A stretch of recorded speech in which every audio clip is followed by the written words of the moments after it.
ओम शांति।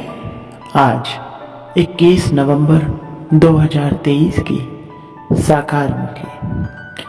आज की मधुर मुरली के सार में मीठे मीठे बाप दादा ने कहा, मीठे बच्चे, सेकंड में मुक्ति और जीवन मुक्ति प्राप्त करने के लिए मन मना भव, मध्याजी भव। बाप को यथार्थ पहचान कर याद करो और सबको बाप का परिचय दो। प्रश्न, किस नशे के आधार पर ही तुम बाप का शो कर सकते हो? उत्तर, नशा हो कि हम अभी भगवान के बच्चे बने हैं, वह हमें पढ़ा रही है। हमें ही सब मनुष्य मात्र को सच्चा रास्ता बताना है। हम अभी संगम युग पर हैं। हमें अपने रॉयल चलन से बाप का नाम वाला करना है। बाप और श्री कृष्ण की महिमा सबको सुनानी है। गीत, आने वाली कल की तुम तकदीर हो। ओम शांति। यह गीत तो गाए हुए हैं स्वतंत्रता सेनानियों के। बाकी दुनिया की तकदीर किसको कहा जाता है, यह भारतवासी नहीं जानते हैं। सारी दुनिया का प्रश्न है, सारी दुनिया की तकदीर बदल हेल से हेवन बनाने वाला कोई मनुष्य हो नहीं सकता। यह महिमा किसी मनुष्य की नहीं है। अगर श्री कृष्ण के लिए कहें तो उनको गाली कोई दे ना सके। मनुष्य यह भी नहीं समझते कि श्री कृष्ण ने चौथ का चंद्रमा कैसे देखा, जो कलंक लगा। कलंक वास्तव में ना श्री कृष्ण को लगते हैं, ना गीता के भगवान को लगते हैं। कलंक लगते हैं ब्रह्मा को। श्री कृष्ण को कलंक लगाए भी हैं तो भगाने के। शिव बाबा का तो किसको भी पता नहीं है। ईश्वर के पिछाड़ी भागे हैं जरूर, परंतु ईश्वर तो गाली खा ना सके। ना ईश्वर को ना श्री कृष्ण को गाली दे सकते। दोनों की महिमा जबरदस्त है। श्री कृष्ण की भी महिमा नंबर 1 है। लक्ष्मी नारायण की इतनी महिमा नहीं है क्योंकि वह शादीशुदा है। श्री कृष्ण तो कुमार है, इसलिए उसकी महिमा ज्यादा है। वह लक्ष्मी नारायण की महिमा भी ऐसे ही गाएंगे। 16 कला संपूर्ण संपूर्ण निर्विकारी। श्री कृष्ण को तो फिर द्वापर में दिखाया है। समझते हैं यह महिमा परंपरा से चली आई है। इन सब बातों को भी तुम बच्चे जानते हो। यह तो ईश्वरीय नॉलेज है। ईश्वर ने ही राम राज्य स्थापन किया है। राम राज्य को मनुष्य समझते नहीं है। बाप ही आकर इन सब की समझ देते हैं। सारा मदार है गीता पर। गीता में ही रॉन्ग लिख दिया है। कौरव और पांडवों की लड़ाई तो लगी ही नहीं तो अर्जुन की बात ही नहीं। यह तो बाप बैठ पाठशाला में पढ़ाते हैं। पाठशाला युद्ध के मैदान में थोड़ी ही होगी। हाँ, यह माया रावण से युद्ध है। उन पर जीत पानी है। माया जीते जगत जीत बनना है। परंतु इन बातों को जरा भी समझ नहीं सकते। ड्रामा में नोंद ही ऐसी है। उन्हों को पिछाड़ी में आकर समझना है और तुम बच्चे ही समझा सकते हो। भीष्म पितामह आदि को हिंसक बाण आदि मारने की बात ही नहीं है। शास्त्रों में तो बहुत बहुत ही बातें लिख दी हैं। माताओं को उनके पास जाकर टाइम लेना चाहिए। बोलो, हम आपसे इस संबंध में बात करना चाहते हैं। यह गीता तो भगवान ने गाई है। भगवान की महिमा है। श्री कृष्ण तो अलग है। हमको तो इस बात में संशय आता है। रुद्र भगवानुवाच, उनका यह रुद्र ज्ञान यज्ञ है। यह निराकार परमपिता परमात्मा का ज्ञान यज्ञ है। मनुष्य फिर कहते हैं श्री कृष्ण भगवानुवाच। भगवान तो वास्तव में एक को ही कहते हैं। उनकी फिर महिमा लिखनी चाहिए। श्री कृष्ण की महिमा यह है। अब दोनों में गीता का भगवान कौन? गीता में लिखा हुआ है सहज राजयोग। बाप कहते हैं कि बेहद का संन्यास करो। देह सहित देह के सर्व संबंध छोड़ अपने को आत्मा समझो। मन मना भव, मध्याजी भव। बाप समझाते तो बहुत अच्छी राती से है। गीता में है श्रीमद् भगवानुवाच। श्री अर्थात श्रेष्ठ तो परम पिता परमात्मा शिव को ही कहेंगे। श्री कृष्ण तो दैवी गुण वाला मनुष्य है। गीता का भगवान तो शिव है।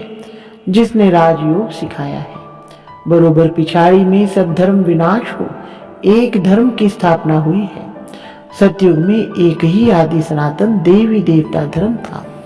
वह श्री कृष्ण ने नहीं परंतु भगवान ने स्थापन किया। उनकी महिमा यह है, उनको तो में माताश्च पिता कहा जाता है। श्री कृष्ण को तो नहीं कहेंगे। तुम्हें सत्य बाप का परिचय देना है। तुम समझा सकते हो कि भगवान ही लिबरेटर और गाइड है, जो सबको ले जाते हैं। मच्छरों से दृश्य सबको ले जाना, यह तो शिव का काम है।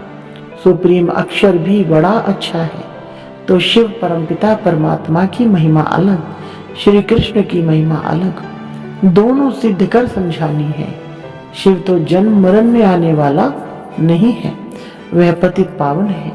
श्री कृष्ण तो पूरे 84 जन्म लेते हैं। अब परमात्मा किसको कहा जाए, यह भी लिखना चाहिए। बेहद के बाप को न जानने के कारण ही आरफन दुखी हुए हैं। सतयुग में जब धन के बन जाते हैं तो जरूर सुखी होंगे, ऐसे स्पष्ट अक्षर होने चाहिए। बाप कहते हैं मुझे याद करो और वर्षा लो। सेकंड में जीवन मुक्ति अभी भी शिव बाबा ऐसे कहते हैं।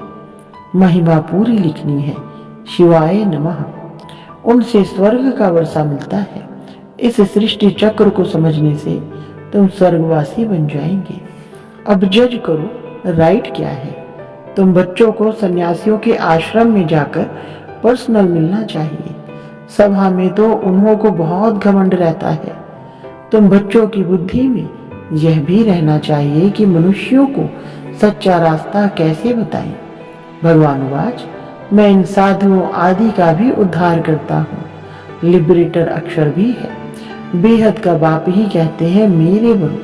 फादर शोज सन, फिर सन शोज फादर। श्री कृष्ण को तो फादर नहीं कहेंगे। गॉड फादर के सब बच्चे हो सकते हैं, मनुष्य मात्र के तो सब बच्चे हो ना सके। तो तुम बच्चों को समझाने का बड़ा नशा होना चाहिए।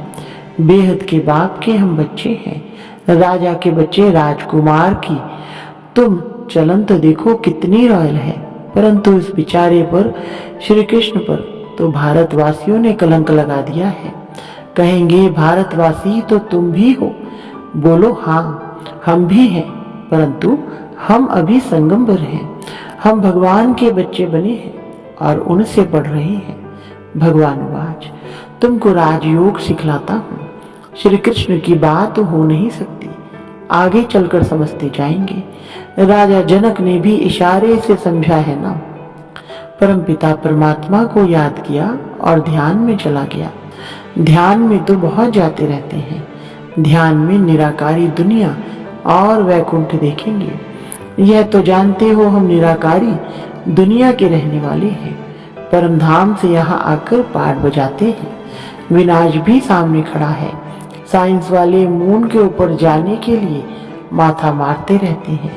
यह है अति साइंस के घमंड में जाना, जिससे फिर अपना ही विनाश करते हैं। बाकी मून आदि में कुछ है नहीं। बातें तो बड़ी अच्छी हैं, सिर्फ समझाने की युक्ति चाहिए। हमको शिक्षा देने वाला ऊंच ते ऊंच बाप है। वह तुम्हारा भी बाप है। उनकी महिमा अलग, श्री कृष्ण की महिमा अलग है। रुद्र अविनाशी ज्ञान यज्ञ, जिसमें सब आहुति पढ़नी है। पॉइंट्स बहुत अच्छी है, परंतु शायद अभी देरी है। यह पॉइंट्स भी अच्छी है। एक है रूहानी यात्रा, दूसरी है जिस्मानी यात्रा। बाप कहते हैं कि मुझे याद करो तो अंतमति सुगति हो जाएगी। स्पिरिचुअल फादर के बिना और कोई सिखला ना सके। ऐसी ऐसी पॉइंट लिखनी चाहिए। मन मना भव, मध्याजी भव। यह है मुक्ति, जीवन मुक्ति की यात्रा। यात्रा तो बाप ही कराएंगे, श्री कृष्ण तो करा ना सके। याद करने की ही आदत डालनी है। जितना याद करेंगे उतना खुशी होगी, परंतु माया याद करने नहीं देती है। अच्छा, मीठे मीठे सिकिलधे बच्चों प्रति माता पिता बाप दादा का याद प्यार और गुड मॉर्निंग।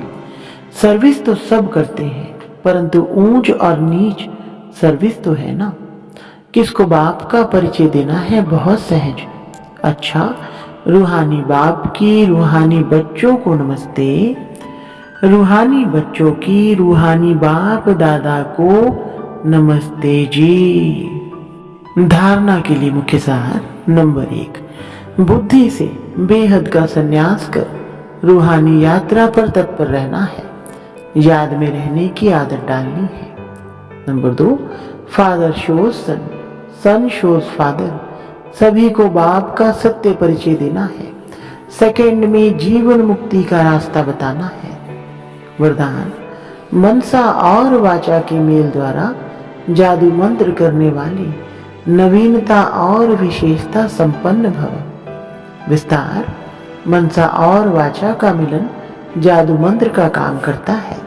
इससे संगठन की छोटी छोटी बातें ऐसे समाप्त हो जाएंगी जो आप सोचेंगे कि यह तो जादू हो गया।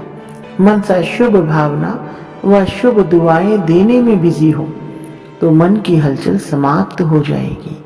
पुरुषार्थ से कभी दिल शिकस्त नहीं होंगे। संगठन में कभी घबराएंगे नहीं। मनसा वाचा की सम्मिलित सेवा से विहंग मार्ग की सेवा का प्रभाव देखेंगे। अब सेवा में इसी नवीनता और विशेषता से संपन्न बनो तो 9 लाख प्रजा सहज तैयार हो जाएगी। स्लोगन, बुद्धि यथार्थ निर्णय तब देगी जब पूरे पूरे वाइसलेस बनेंगे। अच्छा, ओम शांति।